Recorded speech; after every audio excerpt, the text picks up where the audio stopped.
So, I know I'm late, but Happy New Year. 2020 is officially gone and 2021 is finally here. I hope this month has treated you all so far and that you enjoyed your holidays. I know I did. I have not been home for 7 years. Now home is Colorado rather than Michigan, but it's home, and I've been with some family and my cat, and I especially enjoyed New Year's because a lot of people know it's my favorite time of the year. I was able to celebrate my ideal New Year's, which is ordering in sushi, watching the ball drop from the living room in my pajamas with the people that I love with sparkling rosé, and that's exactly what I was able to do. So I thought I would address the new year. I always have so much in my mind, a lot of thoughts, a lot of tips that I've either tried and were successful, or new tips that I want to try this year, especially for 2021, over a cup of coffee and add to my Coffee Talk series. Before we get talking, this is actually delicious. It's the first time I'm tasting it. Katie got this for me for Christmas. Last year, she got me this t-shirt and I've never worn it, but I love it. Cinderella is eating a cheeseburger and I'm trying to be vegan, so I just thought that was hilarious. And Cinderella, for some reason, has been my Disney princess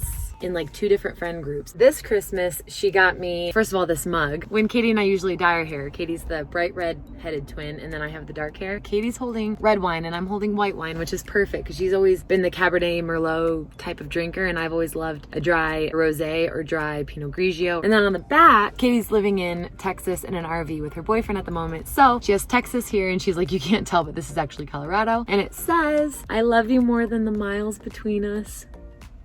So cute. So this beverage is so good. I just mixed it with hot water and a splash of almond milk, and it's gingerbread chai flavored, which is so me. She nailed it. Okay, so diving into my thoughts on the new year. As I've said, my favorite time of the year, specifically January 1st, for the same reason that I love mornings and Mondays and Januaries. I'm just a sucker for that fresh start. I love a do-over, making changes for the better and improving certain areas of your life. Especially this new year, 2021, I feel like people have been so very much looking forward to. I already did a vision board for the first time. Again, I still can't believe I waited that long to make my first vision board. I put that in a video back in December. I also, on top of that, kept my top 2 New Year's resolutions. I always pick 2 yearly, and I've been doing this for maybe 6 years now. My measurable one is to just focus on being plant-based, but my immeasurable one, this is one just to kind of have floating about in your brain all the time. And mine is practicing equanimity, which if you Google it, it says something along the lines of mental flexibility or mental acceptance, your inner coolness, inner smoothness. Essentially being open and accepting anything that comes your way and being strong enough to handle it, not having an immediate effective reaction. So I usually get so excited, like I said, about this time of year. However, every year I fall into the same trap where I glorify the new year. I have such high expectations for myself. Every year I fail myself or I disappoint myself. And the fact that I do it every year and don't figure out a way to change it is kind of insane. I mean, the definition of insanity is doing the same thing over and over again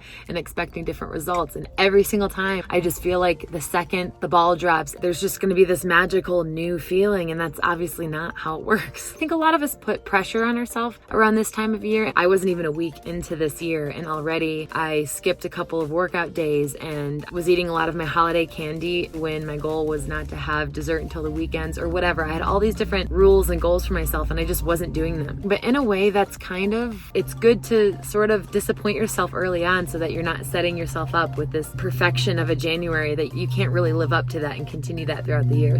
But I figured now I would at least throw some tips out there that I've already done or that I really want to try that are new for me to help us tackle 2021. So there are 3 tips of mine, technically. So this first one, scheduling your tasks that will help you achieve your goals, as well as fun. So I'm the kind of person, I schedule out the last day of a month or the last day of every week or the very end of a day to reflect on what has just occurred and then to plan and get ready for the next day or week or month. So one thing that I do every last day of the month, I weigh myself and measure myself. Nothing unhealthy. It's just trying to see where I'm at and set a new goal for the next month. Work-related stuff, I'll update my dance reel monthly, but this pandemic, I really haven't been doing that because I haven't gotten any gigs. So finances, I have an amount that I want to put in my regular savings and I have an amount that I want to have in my IRA, which I actually did hit my goal this month. So that was really good. And then I have Sunday prep. So the very last day of the week, I grocery shop, I meal prep, I do the laundry, I do all of my chores. I even schedule what I'm going to post that week. I use notes for a lot of my lists. I use an app called Todoist that I don't really know know of anyone else using that I like. You can color categorize. iCalendar is also my friend. You might think I'm totally crazy, but this honestly helps me. It makes me feel so good and prepared for the week. I have my workouts planned in yellow. The pink are dance classes, and then the green are projects, whether it's choreographing for a friend's TikTok or my YouTube. In red, I usually have like auditions, submissions, appointments of any kind. So I did the last day of the month for my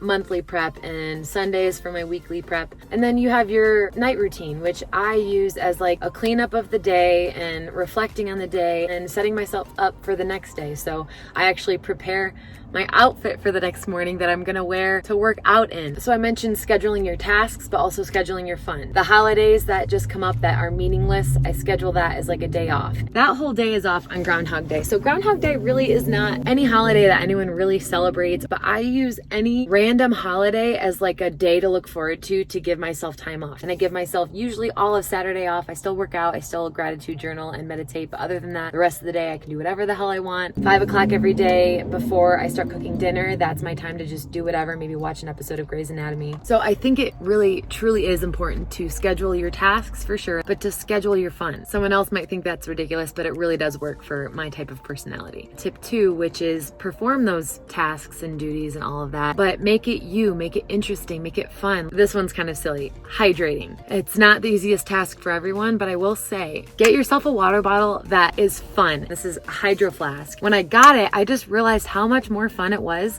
to be drinking water. This color is just so cool to me. It's called Fog, which is like a gray purple. I don't know. It has a straw, which makes drinking water more interesting to me now. Little things like that help you to look forward to doing a simple task like drinking water. Another one for me, I wanted to continue intermittent fasting. One thing that I used to look forward to every single day was to have coffee with creamer. It does break your fast because of the sugar and all the other ingredients. So one thing that I did was you can put a 1/3 cup of almond milk, at least the kind that I buy, without breaking your fast. Froth it up and I sprinkle it with cinnamon. I look forward to my coffee every single day now, and it's like the little things, you know what I mean? Another thing is with your workouts, if you don't feel like working out that day, like I have 4 HIIT workouts a week and yoga and a running, jogging day. But if I wake up and I don't want to do that, but I love to walk, then go walk instead. Another one for all my dancers out there, it's really hard to find motivation or discipline to take a dance class. One thing that gets me excited to do it, because it's really hard to dance full out at home for nobody. One thing that makes it kind of fun is I do film myself every single time with the intention of possibly posting it. It got me out there doing it full out, having fun with it. I haven't been doing great with this one, but we're trying to avoid dessert until the weekends. When we do it successfully, I kind of turn it into tea time, which is very comforting and soothing. So in a way, that's kind of like fun, tea time. Like it doesn't have to be chocolate time every single day. We look forward to tea time. And I've kind of mentioned this already with like the color coding and stuff of my iCalendar. Make planning and organizing and creating fun. If you have a pen that you like to write with and you like the color of it, or it writes so smoothly and you look forward to writing things down every single time, use that. Or another thing, make your workspace comfortable and cute. Get a cup of coffee or tea or something that gets you a little more excited to do your task. And last tip is flexibility and acceptance, which is probably obvious. This tip is so important because someone who's so structured and planning oriented, it's a hard personality to crack, to allow and accept things that you didn't plan to come your way. And I feel like in a sense, if something's completely out of your control, it should be so easy to just be like, oh, well, I can't do anything about that, can I? But for some reason, I always take it so personally. We should be enjoying the work and the progress and the journey to this destination, because that's what life is. It also might have been something that prevented something else from happening. So maybe because there was a leak in your basement, maybe that stopped you from getting in your car and being involved in a car accident out there. I'm not someone who believes in everything happens for a reason, but I think there is a way of looking at the good and the positive of each situation. Just accept and be flexible and practice your equanimity. But all that being said, just make the most out of your year. Enjoy being still right now. Happy New Year again. Cheers to 2021, and I'll see you in my next video. Bye.